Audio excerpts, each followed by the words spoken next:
Hello and welcome to Grocer Pod. My name is Sean Kosednar. This week I'm joined in the studio by AWG's Vice President of Meat and Seafood, Heather DeLuca. I'm going to be grilling her about her trip to the annual meat conference and the meat category in general. But before we get to Heather, I want to remind you to please subscribe to Grocer Pod. Subscribing means new episodes will be downloaded for you each week. You can find Grocer Pod on Apple Podcasts, Spotify, YouTube Music, or any other platform you use to listen to podcasts. Welcome back to Grocer Pod, Heather. Hello. Thanks for having me. So, you were at the annual meat conference. How did meat perform in 2025? Yes, I did. It's such a pleasure to go back every year, and I just encourage anybody that has interest to reach out. Would love to have more AWG retailers attend with us. It is usually in the beginning of March each year. March is very busy because we also have our innovation showcase, but it's important enough. So reach out, please, if you have questions. But Meat had an incredible 2025. Meat's just had a great run for quite some time. And when we looked across the categories at what drove growth, meat was what we're calling the MVP of the grocery store. And a lot of this data I'm going to reference comes from the Power of Meat report, which does come out at the annual meat conference. So just so everybody kind of knows what my source is. Mix of lots of Circana data and then also custom research that's led by 210 Analytics. So just as a reference. So meat led dollar and pound growth. Meat had a record-breaking $112 million year in sales. So huge sales. I think everybody knows meat's really important to total store success. When we look versus 2019, meat grew dollars 46%. Pounds were up 9%. So that does also, lead reference to our favorite topic of inflation, which we can maybe hit on later. But just record high consumption, consumer spending. Protein demand remains strong, which is exciting for meat. And the growth was really led by beef, specifically ground beef. Ground beef was the number one sales driver across the entire store. Packaged meat sales were relatively flat. We had some categories that grew and some that didn't. And what I would really leave everybody with here is that as we see more focus on healthier eating and less processed, we all need to join together and help really elevate assortment, innovation, better for you, and make sure that we have those items on shelf so that when shoppers are looking for them, they can buy them. Yeah, you mentioned inflation. That continues to be a major topic. How is that impacting meat sales?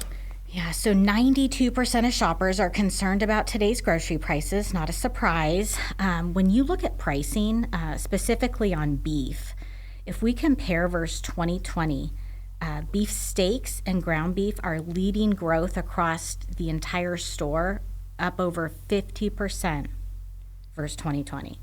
And when we look at total food at home, it's up around 30%. So across the board, we know prices are up. And so really stretching your budget and looking for ways to save is top of mind for many shoppers. And we all want to help shoppers really feel good about what they're feeding their families. So regardless of price, what we do have going for us is that it's cheaper to eat at home. So how do we provide solutions in store, simplify meal planning, so that we ensure that we're capturing that basket and that it's not going to another competitor. Yeah, what can you tell me about the current competitive landscape and consumer trends in the meat category? So taking a step back and just looking at grocery, competition is everywhere, right? And between, club, mass, C-store, new operators, it's everywhere. When you look at foot traffic in general, we did see that growth was led by club, low price formats, and also those that are focused on fresh. And so what that means is that traditional grocery does continue to have a slight decline, which is why it's more important than ever that we're really looking at those trends. And they're driven by the younger shopper. The younger shopper is driving shifts in store choice. Millennials and Gen Z drove 2/3 of total meat unit growth in 2025, which is once again why we have to make sure we're looking at this shopper, what they are voting for with their dollars, what their needs are. They're very focused on protein, which is great for meat, health, convenience, and home-cooked meals. Yeah, so one question that I have is the sales, the meat is doing so much, it's increasing from 2020 or from 2024. Is that purely down to meat costs more now, or are people buying even more of it even though that it costs more? People are buying more. So consumption is at an all-time high. And it's an exciting time to be in the meat business. I would say so. What recommendations do you have for retailers to remain relevant and compete in this challenging environment? Yeah, so I've really broken this into 4 pillars. And I'm going to start with quality as my most important pillar. If someone buys meat from your store and doesn't have a good eating experience, they're probably not going to come back and buy it again. Quality is so important, and it's the top reason that a shopper will pay more for their meat. It's the number one driver of meat purchase among millennials. When we look at millennials in the next 2 years, they are going to be the largest group with buying power in meat. We have to make sure we're meeting their needs.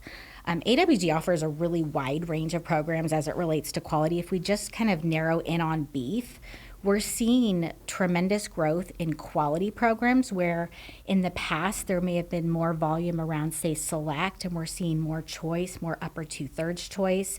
We offer a great program with Certified Angus Beef across our divisions, and they just offer fantastic product that's tender and has high marbling and will lead to a shopper, really coming back to repeat their purchase, which ultimately is the goal. And if you have a full service case, that's another great opportunity to tell your quality store, messaging, making sure that everyone that's in the store understands the quality, offering premium products. You could, even introduce value added, seasonal specials, et cetera, so you become known for that quality destination. Now, I may be jumping the gun here, Heather, but I do have a question about, you mentioned if people don't have a good eating experience, then they might not come back to that store to purchase meat from them. Where does the store's responsibility to educate the consumer on how to prepare the meat? Because I can offer a great product, but if you don't know how to cook it, then you might blame my product. That's a great question. So, what I would say is with digital and social media now, there's such a fun opportunity to educate, but also just making sure that your staff is educated and understands.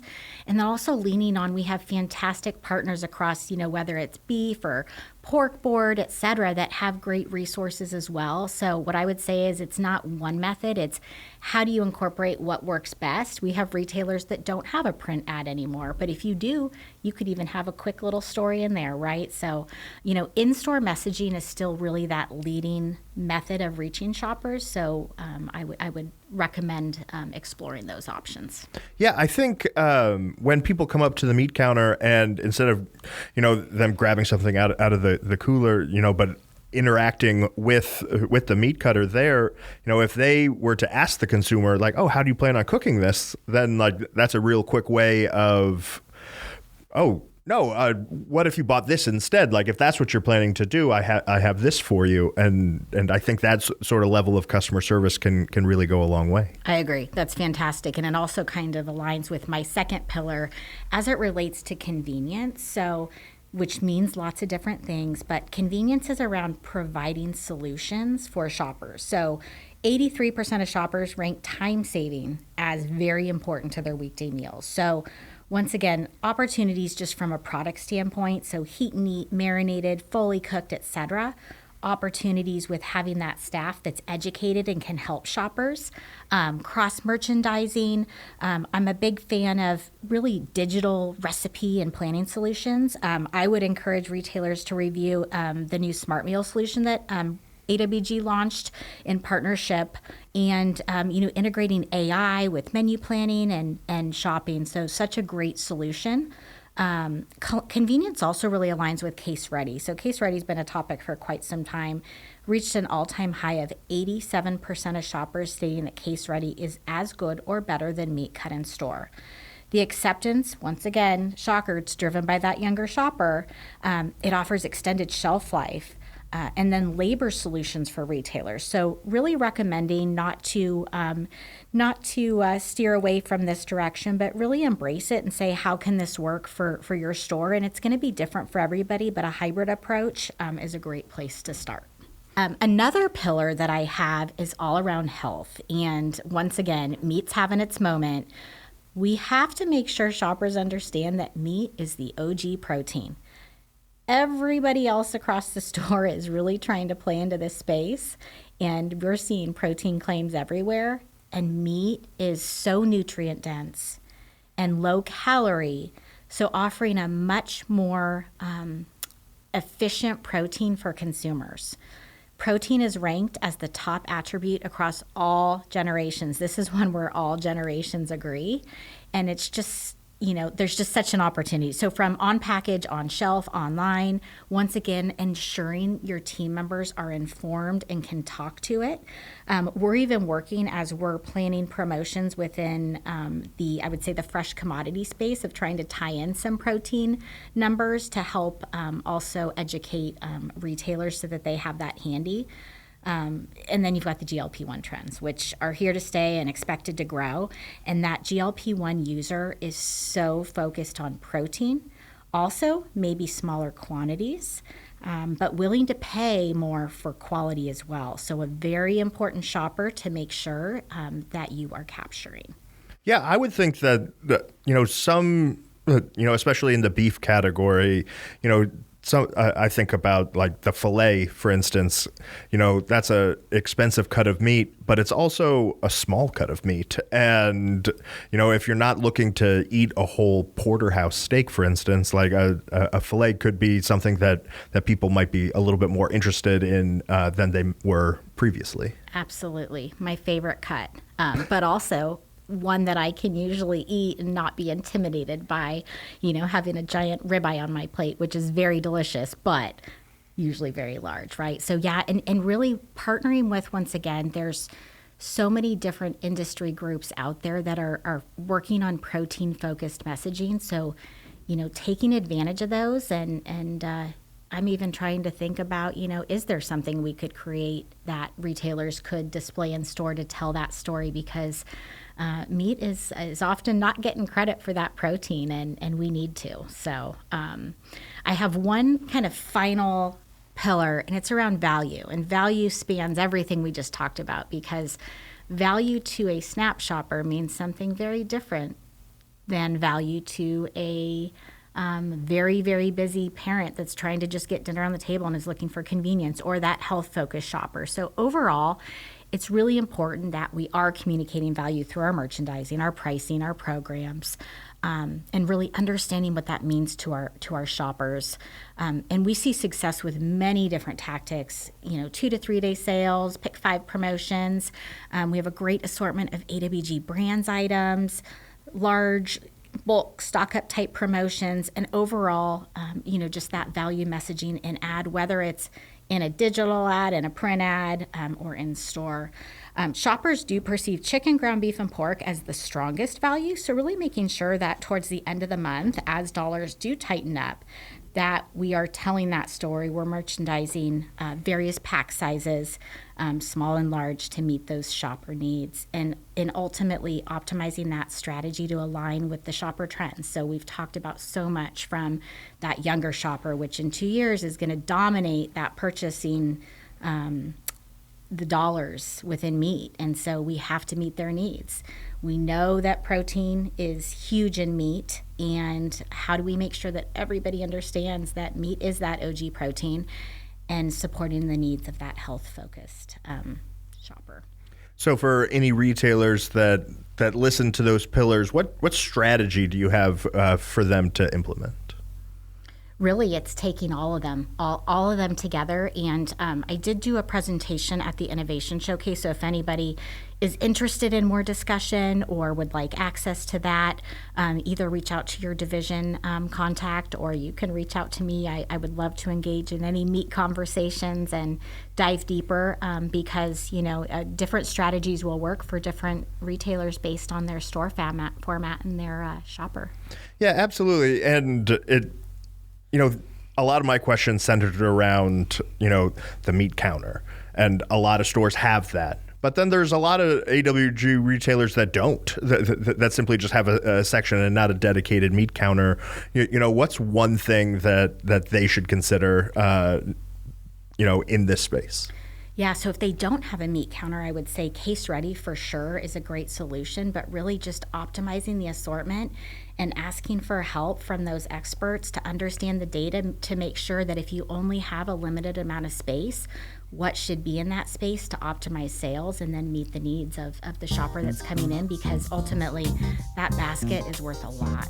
The meat shopper spends dollars, and we want those dollars to stay in our retailer member stores. Awesome. Heather, thanks for joining me today. Yes, thanks for having me. And thank you all for listening. Please remember to like and subscribe to Grocer Pod. That way you can stay up to date on all the latest things going on around AWG. And until next week, this has been Sean Kosednar with Grocer Pod.